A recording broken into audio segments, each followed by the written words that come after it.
محرم کے مہینے کے اندر اور خصوصاً محرم کے چاند کو آنے کے بعد، محرم کے چاند کو دیکھنے کے بعد آپ یہ عمل کریں، یہ عمل آپ کی مشکلات کو دور کر دے گا، آپ کی تکالیف کو ختم کر دے گا، آپ کی مصیبتوں کو جڑ سے اکھاڑ کے رکھ دے گا۔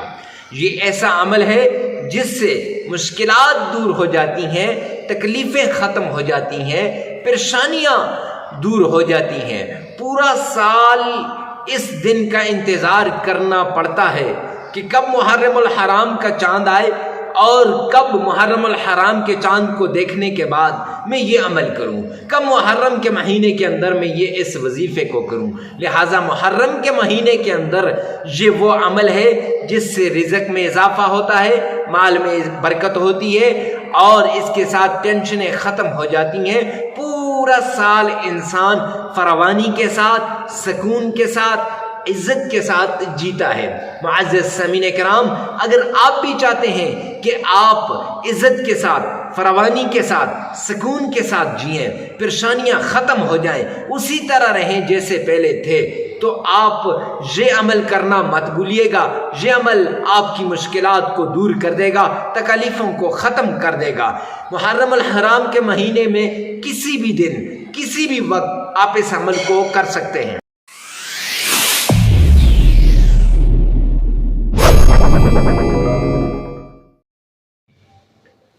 اللہ کے قرآن کا عمل لے کر آپ کی خدمت میں حاضر ہوا ہوں۔ یہ اللہ کے قرآن کا وہ حرف ہے، جب بھی کوئی مشکل کے اندر ہو، مصیبت کے اندر ہو، ایسی مشکل، ایسی مصیبت جو دور نہیں ہو رہی، آپ چاہتے ہیں کہ وہ مشکل اور مصیبت دور ہو جائے، وہ تکلیف ختم ہو جائے، تو اللہ کے قرآن کا یہ عمل کر لیجئے۔ انشاءاللہ اس عمل کی بدولت آپ کی ساری ٹینشنیں دور ہو جائیں گی، ساری پریشانیاں ختم ہو جائیں گی، آپ ایسے ہو جائیں گے جیسے پہلے تھے۔ آپ کی زندگی میں چین، راحت اور سکون دوبارہ سے لوٹ کے آ جائے گا۔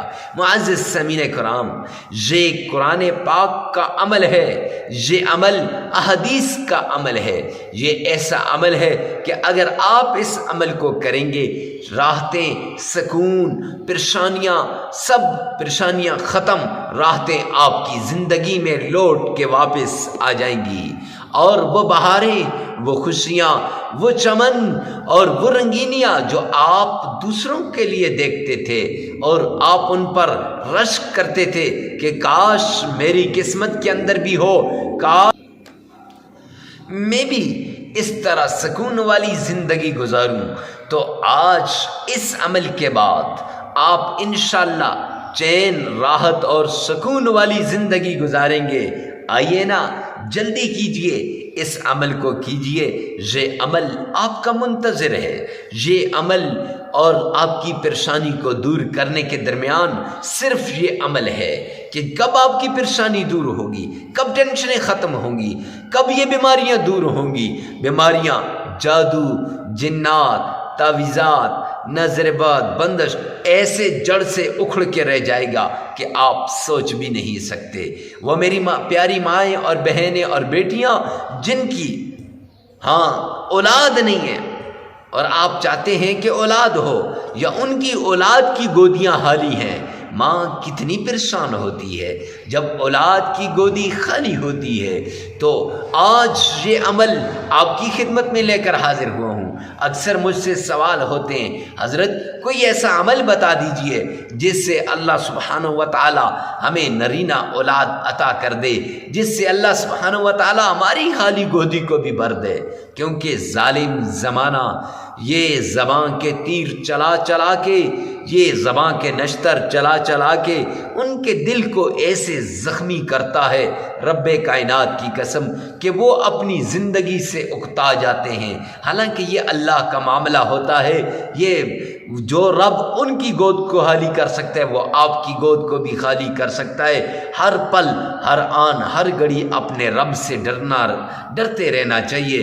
تو معزز سامعین کرام، یہ عمل انہیں بتا دیجئے، صدقہ جاریہ ہو جائے گا انشاءاللہ۔ اس عمل کی بدولت ان کی مشکلات ختم ہو جائے گی، ان کی تکالیفیں ختم ہو جائیں گی۔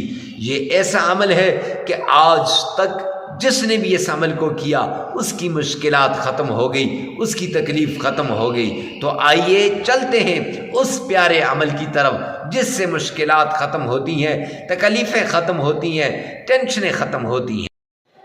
عمل کیا ہے؟ سب سے پہلے آپ نے آمنہ کے لال عبداللہ کے در یتیم جناب نبی کریم صلی اللہ علیہ وآلہ وسلم کی شان میں عقیدت کے ساتھ، پیار کے ساتھ، محبت کے ساتھ، ذوق اور شوق کے ساتھ آپ نے درود پاک پڑھنا ہے۔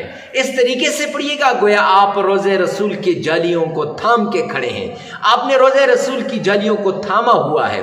معزز سامعین کرام، جب آپ اس طریقے سے پڑھیں گے انشاءاللہ آپ کی مشکلات اکیلے درود پاک سے حل ہو جائیں گی۔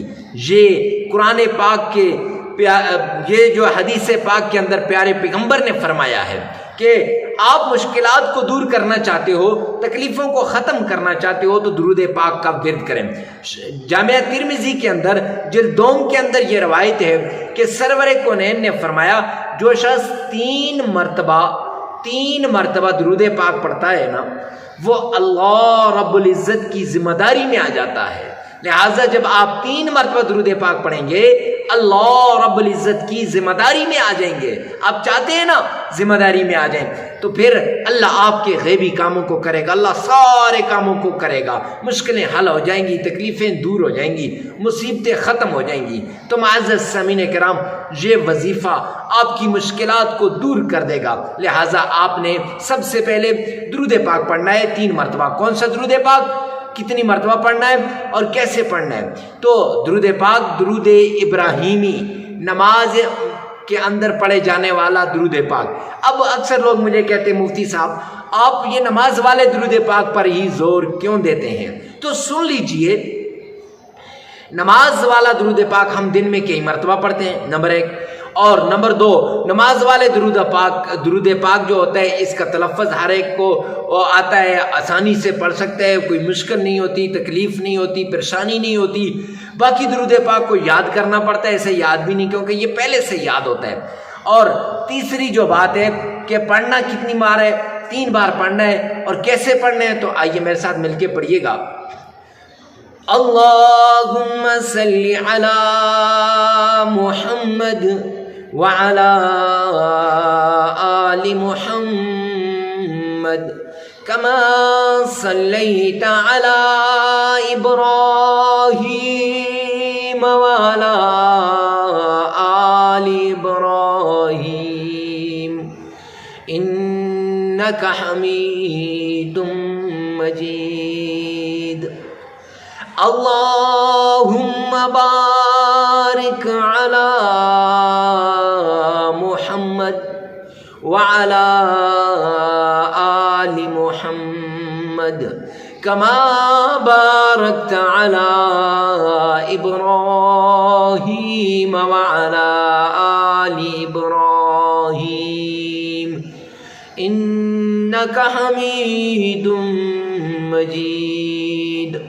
درود پاک آپ نے 3 مرتبہ پڑھنا ہے، ایسے ہی ٹھہر ٹھہر کے، آرام سے، سکون کے ساتھ، ذوق اور شوق کے ساتھ، گویا آپ روضہ رسول کے بالکل سامنے کھڑے ہیں، آپ نے آقا کے روضے کی جالیوں کو تھام کے رکھا ہوا ہے۔ 3 مرتبہ درود پاک جب آپ نے پڑھ لیا، اس کے بعد آپ نے اللہ کریم کے 2 پیارے نام ہیں، یا جبار یا عزیز، یا جبار یا عزیز، یہ 2 نام اپنے یہ پڑھنے ہیں، اور یاد رکھیے ان کو کتنا پڑھنا ہے، 1001 بار یا جبارو یا عزیز یہ آپ نے پڑھنا ہے۔ اور ان کو علادہ بھی پڑھ سکتے ہیں۔ اکثر لوگ پھر سوال کرتے ہیں حضرت مفتی صاحب ان کو ایک جگہ پڑھنا ہے یا علادہ؟ بھائی علادہ بھی پڑھ سکتے ہیں، یا جبارو یا جبارو یا جبارو علادہ، یا عزیز یا عزیز یا عزیز علادہ، دونوں کو پڑھنا 1001 بار ہے، پڑھ لیا۔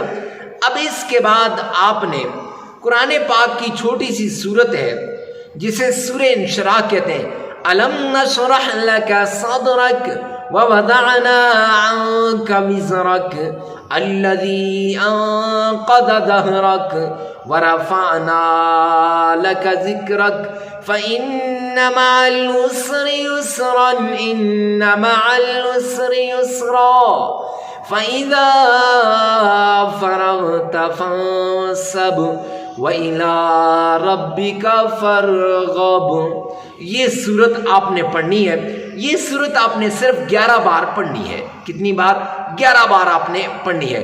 اگر کسی شخص کو یہ صورت یاد نہ ہو تو وہ پھر صرف اتنا سا پڑھے، وَرَفَعْنَا لَكَ ذِكْرَكَ، بس اس کو کتنی بار؟ اسی 11 بار آپ نے پڑھنا ہے۔ اب اس کے بعد قرآن پاک کی ایک چھوٹی سی آیت ہے، وہ آیت کون سی ہے؟ فَبِأَيِّ آلَاءِ رَبِّكُمَا تُكَذِّبَانِ،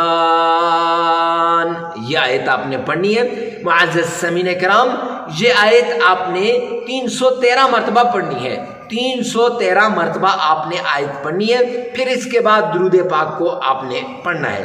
کون سا درود پاک؟ وہی جو پہلے بتایا تھا، نماز والا درود پاک۔ نماز والے درود پاک کو آپ نے کتنی مرتبہ پڑھنا ہے؟ 3 مرتبہ پڑھنا ہے۔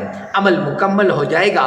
اب جس ضرورت کے لیے، حاجت کے لیے، پریشانی کے لیے کر رہے ہیں اس کو ذہن میں رکھیے گا اور کیجیے گا، انشاءاللہ آپ کی ہر پریشانی دور ہوگی۔ ویڈیو کو ثواب کی نیت سے صدقہ جاریہ سمجھ کر آگے شیئر کرنا مت بھولیے گا۔ اللہ میرا اور آپ کا